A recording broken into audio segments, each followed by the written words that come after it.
Continuing debate, the honourable member for Elmwood Transcona. Well, thank you very much, Mr. Speaker, and I'm grateful for the opportunity to intervene in today's debate. And I just want to start off by recognizing how difficult the last 19 months have been for everyone.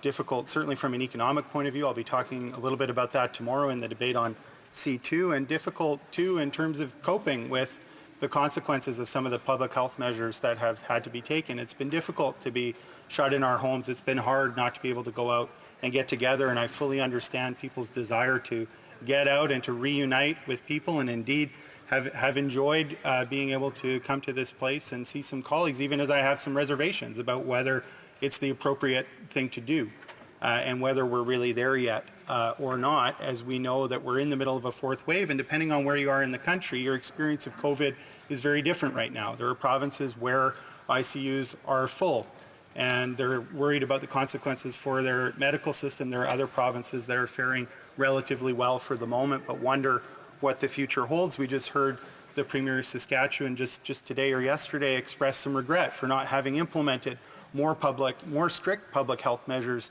earlier in their own fourth wave, Mr. Speaker. And so what have we done through this? Well, we've followed the advice of public health officials, which is the right thing to do.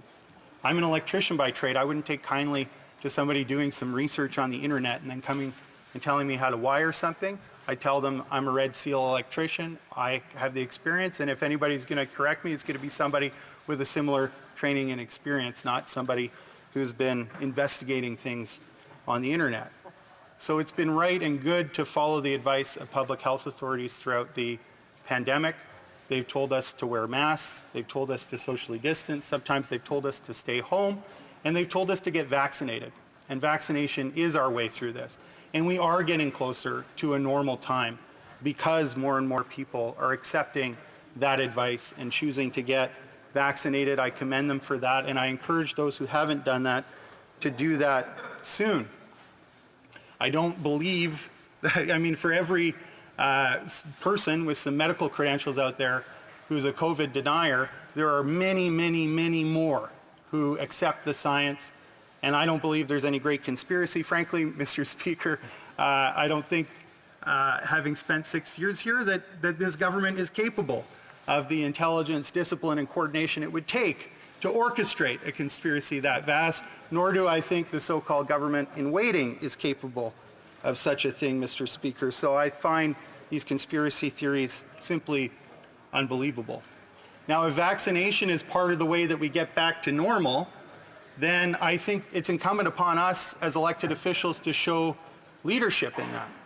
And one of the principal barriers to us being able to talk about how we conduct ourselves here properly or to get back to some kind of normal functioning parliament is that in the lead up to parliament reconvening, one party in particular, the Conservative Party, and they still haven't been forthright about how many of their caucus members are vaccinated and how many aren't.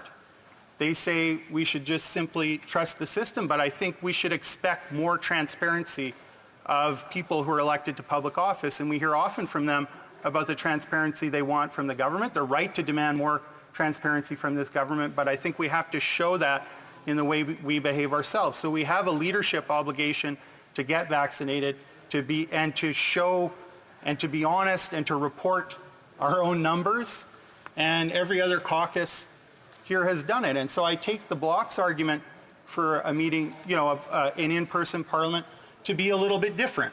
They're coming from a different place. They're saying, look, we did the right thing. We all got vaccinated, and we want to come and meet in person. And I still think that reasonable people can disagree about whether it's the right time to do that or not, and whether we should have a hybrid parliament or not. But I think that their argument comes from a different place because they have been transparent and they have shown that leadership. I thank them for that, even as I disagree on the issue of whether a hybrid format should be available or not, Mr. Speaker. The member from Vancouver East, I think, made the point very well earlier when she talked about what many of us have to do to get here, which is to get on a plane. The fact of the matter is that if I'm showing any symptoms at all, or any two minor symptoms or one major symptom, I have to fill out a COVID screening thing on my phone to get my boarding pass. And so if I have a scratchy throat and a runny nose, which I can tell you happens often in Winnipeg in winter, I either have to lie and get on the plane, do the wrong thing, or, never mind, or, Mr. Speaker, I would have to stay home. And I would be glad for the opportunity to participate in Parliament from home, doing the right thing by avoiding getting on a plane when I'm presenting symptoms. And I can tell you that I've done a lot of work in the virtual Parliament. I've been frustrated by some of the things that other members have raised. I've been frustrated about committee meetings that have been disrupted by technical difficulties. I've been frustrated by problems with interpretation. I've felt for and talked about and stood up for our interpreters that are facing a disproportionate amount of injury as a result of the hybrid format. All of those things are true, but I've been able to get a lot of work done. We got a benefit of $2,000 per month for people that couldn't go to work. We got a student benefit that wouldn't have happened if it hadn't been for the interventions of the NDP. We got a sick leave program that wouldn't have happened if it hadn't been for the interventions of the NDP. And it's not just what we managed to accomplish for Canadians in their time of need, but it was also some of the accountability work that we did. Some people around here may remember a guy by the name of Bill Morneau, who did the wrong thing with respect to the We Charity scandal. And it was in the summer sittings that the NDP negotiated in the summer of 2020 virtually, and the virtual committee meetings that the NDP negotiated to have meet in that summer, that the testimony that brought down Bill Morneau for his wrongdoing on the We Charity scandal came to light, and it was in that summer that he resigned his position and ultimately left the government. And if that's not accountability, I don't know what is, Mr. Speaker. So the idea that there can't be good parliamentary work, both in terms of helping people and in terms of holding the government to account in a virtual parliament, simply is untrue. I don't accept those arguments. And what I would say, Mr. Speaker, and I alluded to this earlier, in the lead up to this parliament, there were feelers put out to the other parties, to the Conservatives and to the Bloc, to talk about what our parliament would look like, whether we would have a hybrid parliament, and if so, what shape that might take. But they chose to abstain from those discussions. So we might have had a hybrid parliament where committees met in person. That might have alleviated some of the burden on our interpreters. We might have had some kind of understanding about how many Liberals might be in the House or not. But instead of being able to have a constructive conversation, instead, the conversation was about the disorder in the Conservative caucus and whether they were going to require their MPs to be vaccinated or not, and they were splintering off into a bunch of sub-caucuses, and you couldn't have the kind of real conversation that we needed to have in the lead up to this moment, because now we are back. Finally, Parliament has met again after the election. It took too long, but now we're here. Parliament is in session, and there are things to do that are actually about the people that we were elected to represent. So we shouldn't spend all our time debating this. There was a window to talk about how we were going to do this. They chose not to participate, so then what is the most reasonable thing to do? The most reasonable thing to do, if you're committed to having a hybrid parliament in this time, where the pandemic is not yet over, is to adopt the same rules that those parties once agreed to. If we were going to do something different, I think that would be worse from the point of view of going off and forging a new path. This at least is what they once agreed to, Mr. Speaker, so our hands are somewhat tied by the fact that they wouldn't engage in good faith conversations about what kind of alterations to the hybrid parliament we might do, or if there are ways that we might scale back the hybrid element in certain parts of Parliament. So the next time that we discuss this, because I imagine it may happen again, this has a deadline. The pandemic may not be over by June of 2022. I invite these parties to come to the table and talk about how to make Parliament work with the 21st century tools that we have in a way that makes sense during a pandemic. Thank you.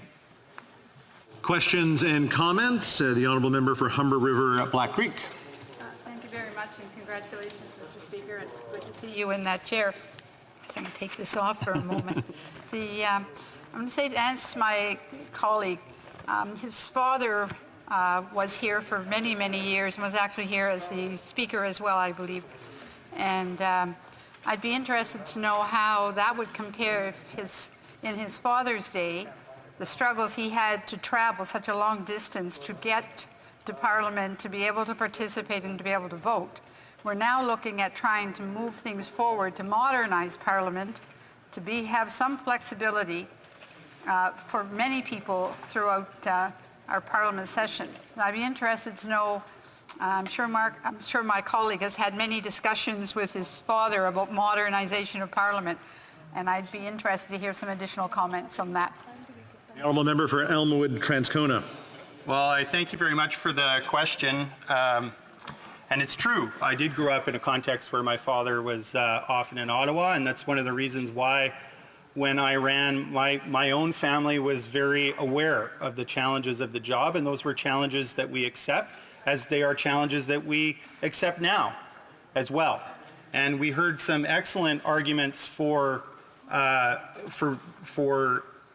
perhaps making some more permanent modifications to the House of Commons from the member from Victoria earlier. But now, for me, what we're talking about is the pandemic. We're not out of the pandemic yet. And we're still dealing with public health matters. So the day will come when we can have another conversation about what the House of Commons looks like on a go-forward basis and how we might be able to accommodate families in a way that makes it possible for more women to participate in this place. But for now, we're still in a pandemic. That matters for how we do business, and I'd like to see some more acknowledgement of that on all sides of the House. Questions et commentaires. L'honorable député de Rivière-du-Nord. The Honourable Member for Rivière-du-Nord. Thank you, Mr. Speaker. Mr. Speaker, I wonder if my colleague agrees with me. I was listening earlier, and out of everything we've heard, what keeps coming up over and over again, well, of course, about the safety of all MPs in the Commons, but also what's concerning us is also accountability from the government. Would my colleague agree that it might be a good idea that if this government wants us to have a hybrid parliament, would it make a firm, formal commitment that, at the very least, all ministers will be present in the House during each question period, unless they have reasonable grounds, for example, if they're abroad or they're ill. But otherwise, a formal commitment that ministers will be in the House during each and every question period. Would my colleague agree that this might be an idea that would help? Member for Elmwood Transcona. Oui, je pense que c'est possible. Yes, I think that that's a possibility.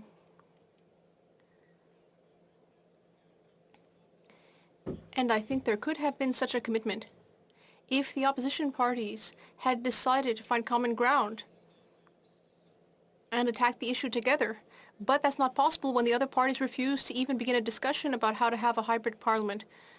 So, since we're not presenting a united front here, I think that given that we're in a pandemic, it's more important to prioritize having a hybrid parliament. And that is why we support the model that we already had, a model that both the Conservatives and the Bloc Québécois supported previously. Here, in the real maritime way, the honourable member for, Vancouver East.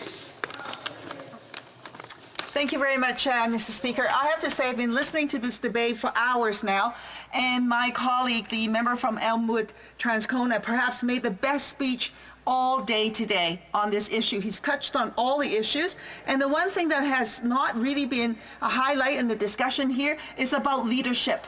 What is our role to show leadership to the public, to say how we can work together to support each other to beat this thing? So I wonder whether or not he can actually just extrapolate and elaborate just a little bit more about the importance of that point.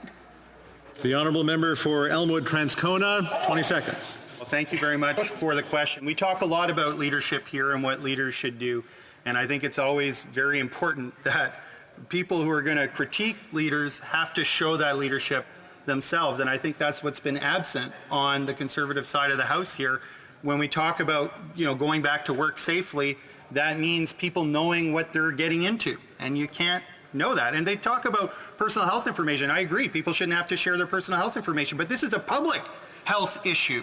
This is about something that's highly contagious. It's not like a heart disease or diabetes that you can't catch by sitting next to somebody else who had.